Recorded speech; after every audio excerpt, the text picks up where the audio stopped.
Techniquement, Israël pourrait être qualifié d'abolitionniste. Dans sa politique n'est pas d'appliquer la peine capitale. Pourtant, celle-ci existe toujours dans les textes de loi, et ce depuis sa création. Pour comprendre, il faut remonter au mandat britannique, avant l'indépendance de l'État d'Israël. À l'époque, les Britanniques appliquent le Code pénal de 1936, basé sur le droit anglais. La peine de mort est obligatoire pour tout condamné pour meurtre. Elle peut être infligée pour des atteintes à la sécurité, comme le port d'armes sans permis. 150 personnes auraient été exécutées par pendaison entre 1920 et 1948. À sa création en 1948, Israël hérite des lois britanniques.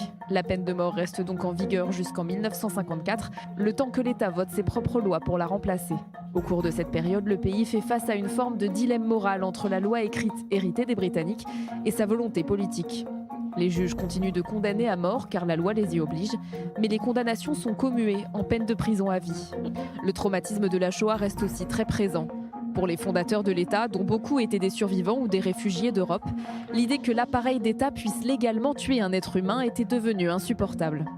La valeur de la sainteté de la vie passe désormais au premier plan de l'identité nationale. Le 16 février 1954, la Knesset vote la suppression de la peine de mort pour le crime de meurtre de droit commun. À la Knesset, les débats sur l'abolition de la peine de mort sont longs, mais apolitiques. Ils se basent sur la tradition juive, mais aussi sur des considérations morales universelles et son incapacité démontrée à dissuader les criminels. La peine de mort est toutefois maintenue pour des cas exceptionnels, les crimes de haute trahison en temps de guerre et coopération avec l'ennemi, pour atteinte grave à la sécurité nationale ou encore pour les crimes perpétrés par les nazis. C'est d'ailleurs en vertu de cette exception que le criminel de guerre nazi Adolf Eichmann est jugé et exécuté par pendaison le 31 mai 1962. Son appel contre sa condamnation pour génocide du peuple juif est rejeté par la Cour suprême. De plus, le président Yitzhak Ben-Zvi refuse sa demande de grâce. Le débat sur la peine de mort en Israël revient régulièrement dans l'actualité, notamment dans les dossiers de terrorisme. En mars 2011, l'assassinat de la famille Fogel, incluant 3 enfants dans l'implantation d'Itamar, provoque une onde de choc immense. Face à la cruauté de ce crime terroriste, plusieurs ministres et députés, notamment de droite, réclament publiquement la peine de mort pour les 2 auteurs de l'attaque. Les juges y songent sérieusement, mais finalement y renoncent. Les coupables sont condamnés à de multiples peines de prison à perpétuité. Nouvelle étape, en 2018. Avigdor Lieberman, alors ministre de la Défense, porte un projet de loi visant à faciliter la condamnation à mort pour les terroristes. En janvier, la Knesset se prononce en faveur de cette loi en lecture préliminaire. Mais ce projet n'ira jamais au bout du processus, en raison de l'opposition du Shin Bet, mais aussi de réserves du Premier ministre Benyamin Netanyahou. 5 ans plus tard, en mars 2023, la question de la peine de mort revient avec encore plus de vigueur. Cette fois, c'est Itamar Ben-Gvir qui est à la manœuvre. La proposition est encore plus radicale. Le projet vise à rendre la peine de mort obligatoire pour certains actes terroristes. La peine s'appliquerait à quiconque tue un citoyen israélien dans le but de nuire à l'État d'Israël et à la renaissance du peuple juif sur sa terre. Comme en 2018, il propose qu'un tribunal militaire puisse prononcer la sentence à la majorité simple des juges au lieu de l'unanimité. Le projet est approuvé en première lecture avec une majorité de 55 voix pour et 9 contre. Et depuis le 7 octobre 2023, le sujet est devenu explosif. Les discussions sur la proposition d'Itamar Ben-Gvir reprennent en septembre 2025, malgré la crainte qu'un tel projet puisse nuire aux otages toujours à Gaza. Début novembre, alors que tous les otages vivants sont rentrés en Israël, un nouveau vote a lieu en commission.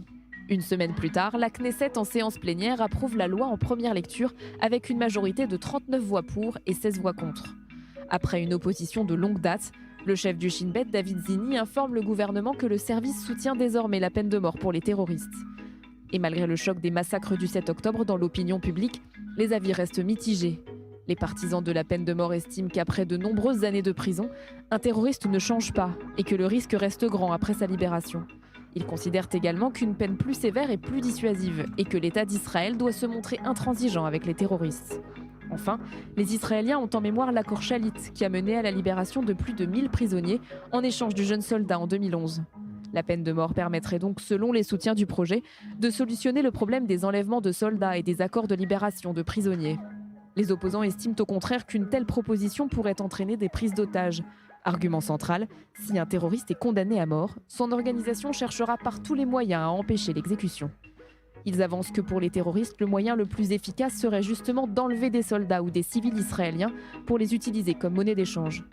La peine capitale deviendrait ici un moteur d'insécurité. Une question qui est largement revenue sur le devant de la scène lors des négociations pour la libération des otages depuis le 7 octobre. Autre argument formulé par les partisans de la peine de mort, la dissuasion. Pour la maintenir et rendre justice, certains estiment qu'il faut s'assurer que ces individus ne puissent plus nuire à l'avenir. Du côté des opposants, on considère justement que la peine capitale ne serait pas dissuasive. En effet, aucune étude concluante ne permet de l'affirmer avec certitude. D'autant que les terroristes n'ont pas peur de mourir dans les attentats qu'ils commettent. Par ailleurs, il y a aussi ceux qui seront chargés de l'exécution. L'association médicale israélienne a rejeté toute participation des praticiens aux mises à mort, que ce soit activement ou passivement.